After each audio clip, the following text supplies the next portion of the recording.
does money buy happiness? Now that you've made some money here. I made a couple bags or so. So I'm gonna say yes, it does. Really? Yeah, uh, but it doesn't buy. You can make multiple six figures with no experience, no startup costs, and do it remote from any location in the world. I know it sounds like an ad. It's not an ad, I swear. The reason I know this is because I just interviewed this guy who did it. Making multiple six figures at 23, been in it for about a year. This is a great interview. I'm not even gonna hold you. It's good. It's a little bit longer than usual. It's because it just flowed, right? You guys are gonna see I had fun. It was just, we were talking about a little bit of philosophy, a little bit of psychology and sales. It's full of value. And if you don't know about this opportunity of high ticket closing, high ticket sales, you're gonna learn. We had the view from the resort in Spain in the background. This is another one of the guys from the Capital Club Mastermind. And like, you wanna check this one out, all right? So without further ado, let's get into the interview. We got another dope entrepreneur. You were in the all black, just like the Capital Club folks. Slick, it's stylish. That's what it's all about. So yeah, just keeping the uniform, the Capital Club, the black and white, nice and classic. That's it. Somebody earlier said that's the Steve Jobs, the powerful, simple all black. Yeah, I mean, it takes the complication out of, I guess, needing to think about it every day, man. So I'm always in the all black, and yeah, it just makes things easy. Systemizing everything, man. That's what it's all about. Yeah, totally. So, this is Anton. What's your last name, Anton? Lukas. Yeah, Anton. All right. So tell me who you are, and what has been your journey to bring you where you are now. Yeah, man. So who am I? So yeah, Anton Lukas is. You're a human being, Yeah, I'm a human being. Just as far as we know. on the journey. Yeah, that's it. Look, my story is I'm pretty new to this whole like online money game. Oh, really? So I've only been doing this for, it's about exactly a year now. Before that, I was in the matrix, man. I was just sort of trapped in that, and I was in uni. I dropped out of that, and University. at a university, college, whatever you want to call it, man. And It's not. Americans don't really say that. make that translation, fair enough. So yeah, I was just in college, and I had a full-time job. I worked in politics in Australia, doing sort of like campaigns and lobbying and some advisory stuff. I was studying law, and yeah, man, I just dropped out on everything. I just sort of one day decided to quit.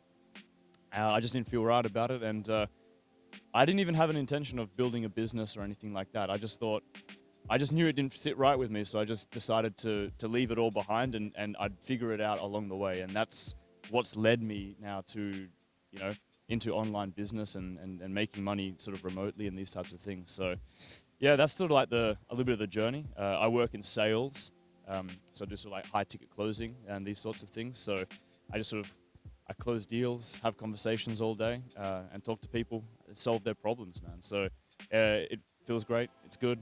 And then, yeah, man, it's the first step on a very big journey that's going to come. Congratulations, man. Yo, that's big. For real, it sounds like you followed your spirit, and I honor that as well. Yeah, man. It's sometimes it's not about having a plan. Sometimes it's just following the spirit that you've got inside of you, man. So, and I think a lot of people have a lot of fear in that, and when they don't have an action plan, and that's something that I almost never have an action plan. That's something that I need to fix. I need to start systemizing and making plans. You're doing something right. You got here. Yeah, I mean, yeah, I've done okay so far. So, but like I said, step one on a larger scale, and Not just anybody gets here. yeah, that's it.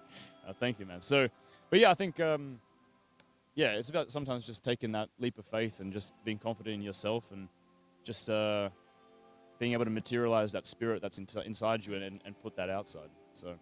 Love that. Makes me think of a question I was gonna wait, but what do you think? What does success mean to you? It is a good question, man. So I've thought about this a lot, obviously, because everyone wants to be. How's it obvious? Well, I think everyone's chasing something, right? Everyone wants to have a dream or has a vision of maybe what their life wants to be. I don't put any huge metrics in terms of success. As I've got sort of like daily KPIs, and I've got weekly What's the KPI? like key performance indicator. So just like actions that you want to take each day and make each day build into a week and into a month and into a year. But I don't know. I don't like that answer in terms of like what is success in business, because a lot of that's monetary. I guess it's. Doesn't gotta be, yeah, just in general. I think. Success in life, probably. Yeah, I think it's just it's finding just authenticity in what you do and who you are, and the impact you have around others. So there's a concept. I'm going to go a little bit esoteric here. Oh boy. There's a philosopher, Heidegger. Okay, his name is. He's a German philosopher from a couple centuries ago, and he had this idea of das Sein, all right, which meant essentially authentic existence.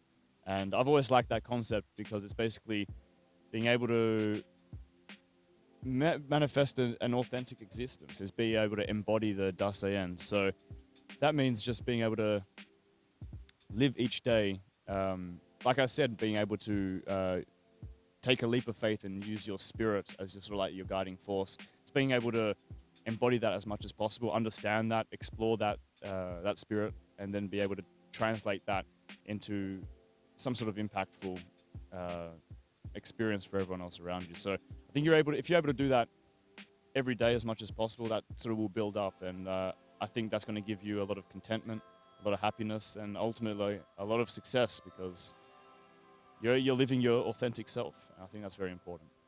Yeah, man. What do you think?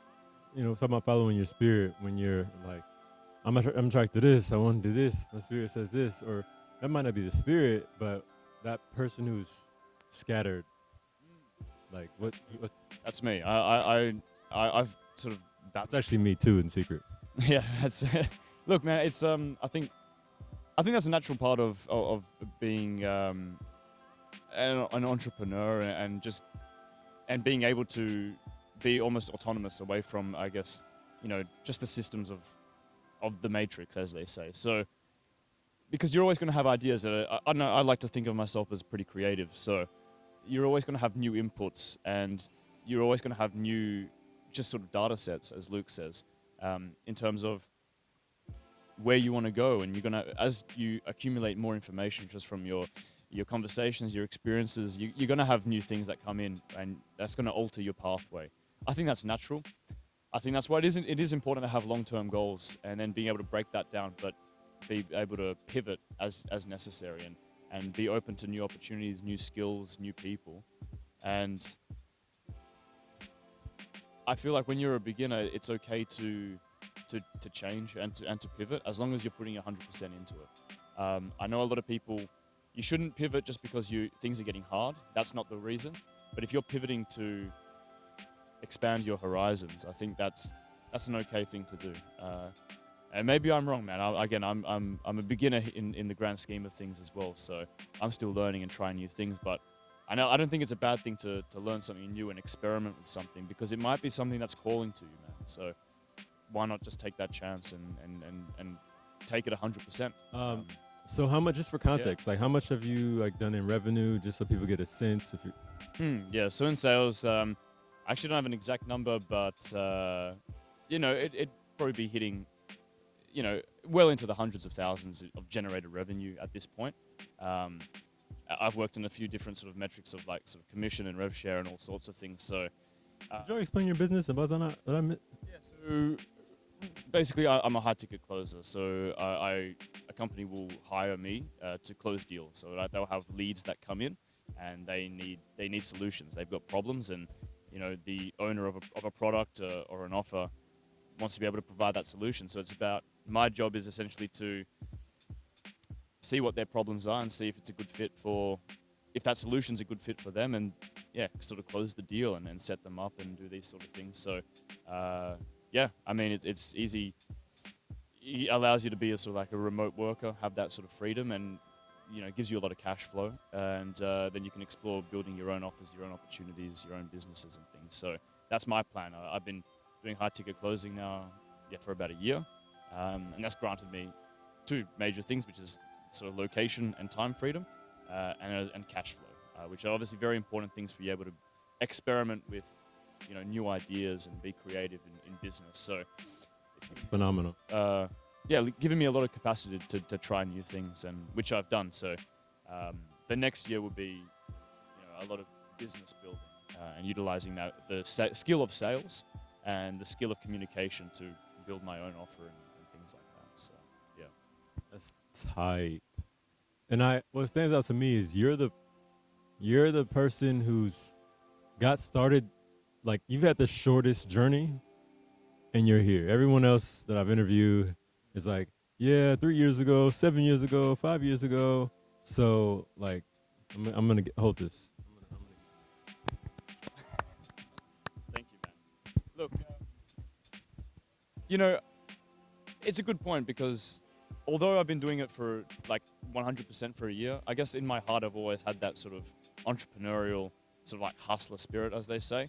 I guess my first original business was when I was 14, or maybe even younger now that I think about it. How old are you now? 23. So it was about 10 years ago was my first like business.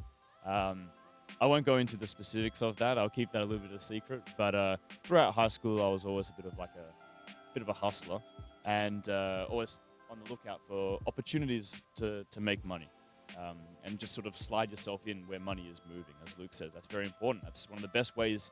That's why I like closing as well, because there's a product that people want, and there's problems and solutions, and your closing is about getting in the middle of that current, of that stream, of that transfer of cash, and facilitating that movement. I think that's a really important skill to know. And but I have a question. Who is high ticket closing? Who for? Like, I mean, what makes a good high ticket closer? Who is that for? anyone, I seriously think that anyone can be a high ticket closer for sure. Closing it's just everyone needs to know sales, because we're selling ourselves every day. Sales is just about having a conversation with someone. I just sell you to get this interview. Yeah, man, you closed me on it. So, that's exactly right. You're closing deals every day. Maybe it's not monetary valued, but it's a part of life. That's what conversation is all about. It's an exchange of value, right? And that's what sales is. That's what closing is. So it's a skill that everyone has to know, I think, if you want to be successful in business. There's no one that's been successful in business that wasn't good at sales in some capacity, I think. And I think it's one of those fundamental building blocks that you can go off and learn. You could build other skills from if you know the psychology of why someone would buy something or why someone would want to sell something. So that's the basis of all business. I'm interested in, yeah. I think it's a great building block for anyone. If you don't know what business you want to do, which was a problem I have hundreds of ideas a day. Who you telling, man? That's the shiny object syndrome. It's something that I've sort of had to deal with and learn how to sort of maintain, how to control. And high ticket closing and just sales in general gives you an ability to still learn a very high value skill, and also to concentrate some of that energy into something really useful and understand the inner workings of what an offer or a company is actually doing. So you don't have to do as much trial and error when you do start your own business, because you've seen the whole process. You've seen how a team operates in the back. You see how a sales process, the sales funnel, the marketing, CRMs. You understand all these things because you've been using it, and then you can jump into your own business and sort of almost learn from everyone else's mistakes. And so that was always my mentality around it. So I think anyone can be a closer. It's just about learning how to have a good conversation with someone and being genuine about wanting to find them a solution that will work. I think anyone can do that. What kind of money can you make? So you can make, I'll be honest, very little if you're not good at. Hey, appreciate it. That's anything, honestly, almost. It's about 100% being, committed to the craft. But I know closers that make millions of dollars a year in just raw commissions. So that gives you the potential. You can go from 0 to $1 million, if not more. But I think a really good sort of number that is, I think I'm going to be realistic. Please. That sort of $10,000 to $50,000 a month is something that's really achievable for, I think, anyone. I think anyone, even if you're super introverted, awkward, definitely 10 to 50,000 a month is absolutely achievable with the right skills, with the right team and mentors and offers, which you learn and you build that around you as you go. It's about giving it a shot. I don't know if I'm stretching this idea, but I want to like see how a call goes. That's how a call goes. Yeah, like okay. like, hey, hello. Oh, you want to role play it right now? I kind of do. I mean, we could try something, but I think a better way to go about it is how I like to think of sales is I'm not sure if people would be familiar with the hero's journey. Okay. So that's it's how a storyline basically works in modern cinema. Yeah, I'm in the cinema. Example, yeah. So essentially how I operate my sales calls and how I've been sort of taught and my mentor showed me is essentially using the hero's journey and the customer or the prospect is the hero. And you're taking them through an emotional ride and you're telling them a story. Well, in fact, they're telling you a story and you're guiding them along that way. You're asking them the right questions so they can walk themselves and yourself through an emotional story, because that's what it will drive someone to buy something and to actually solve a problem. Because people like to think they buy on logic, but they only justify on logic. They buy Emotion. That's right. So taking them through the hero's journey where they are the hero of their own story, which is only normal, but that might be the first time someone's actually hearing that. People don't think about these things every day because it can be quite confronting. So, and a lot of people never even thought of themselves as the hero of their own story. So taking them through that journey is the number one advice, because we can run through specific scripts and specific tones and all sorts of things, but that's not really that's going to change depending on who you're speaking to, what you're selling. It's about taking them through that journey though, that emotional, making them the hero. Yeah, that was a good call. That was a good call for altering. I think I just want to be an actor in real life, and I need to just act more, which will happen. So yeah, I'm gonna wrap it up. Does money buy happiness? Now that you've made some money here, I made a couple bags or so. So I'm gonna say yes, it does. Really? Yeah, but it doesn't buy contentment. And I think those are two very different things. And I think what people should Or fulfillment. Contentment, fulfillment. I think let's use that as a synonym. Look, I'm absolutely exponentially sort of happier now that I make more money, man, because money is a tool to facilitate the things that you really want to do. I'm happier because I'm around communities of people and talking to interesting people that have huge goals and huge ideas. That makes me happy, man. So I've always wanted to do that, and now I've got here. Money was able to facilitate that. Money is a reflection of the value you give to people. I really do believe that. You shouldn't be chasing the money. You should be chasing the value you provide, and the money will come, and that will be a reflection of the value you provide. So I think you will get happier, and it gives you freedom. It gives you the ability to experience new things. I wouldn't be able to come to Spain, if I wasn't making some money, man. So it does make me happy that I'm able to have a metrics of success that you're able to control. And I think that's really important. Because you're in direct control of how much money you make, which means you're in direct control of the experiences and the people you're able to meet. Because the game of life is pay to play, I think. So you got to use the money to then build fulfillment or contentment. And that's through experiences and through people. So that's the way I kind of think of it, man. Thank you for the perspective. First one I like the way you did that. Take us out on one word of wisdom. I know you're new to the space and your current revenue, but you got something to share. I know. I think the one word would be conviction. I think that would be the word that would be my biggest advice. If you have conviction in yourself and in your ideas and your projects, in the people around you, you really can achieve anything. No matter, you can overcome any deficit if you've got enough conviction in all those things that I mentioned. So that really expanding from that, it's about, the classic, you never give up. I'll be honest, man, I've given up on a lot of things in sort of my time when I was younger. And that almost made me resentful and taught me lessons, though, to be able to be more convicted in my intentions, my goals, my dreams. So that's led me here today, and which is a net positive. So I can't complain. It's all part of a journey. So conviction. I love that. I love that. You've been able to accomplish something admirable young. Is there something to say about being young and doing what you've been able to do? Is there a different level of satisfaction that comes, or like something like that?